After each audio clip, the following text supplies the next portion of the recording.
You know, one thing that I'm learning is to not let past experiences with men taint my perception of what it looks like to be loved.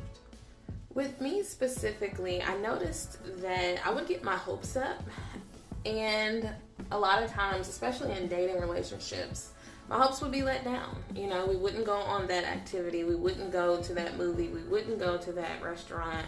Things would come up and, you know, it would be canceled.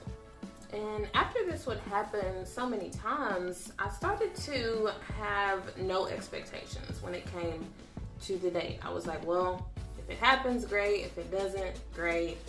And that's just not the proper perspective when it comes to dating somebody to marry. I learned that, you know, as a child of God, that your expectations are hinged on how you see yourself.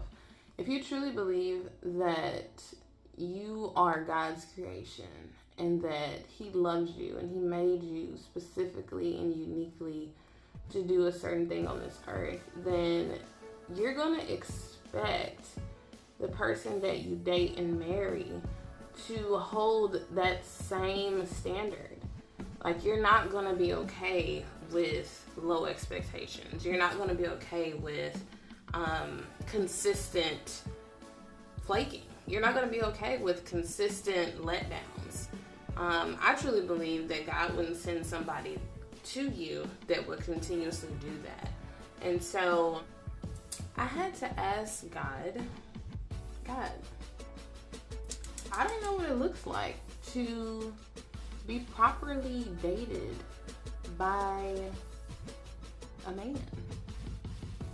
Can you show me what it looks like to be loved by you? Can you show me what it looks like to be loved properly? And when I asked that question, I realized that I was asking God for the standard. What is the exemplar? Because you are the good father. You are the bridegroom to the church. I am a part of the church. So can you show me what it looks like to be loved properly? And I was asking Him for the standard. What should I expect? And so I know God is love. I know God is love.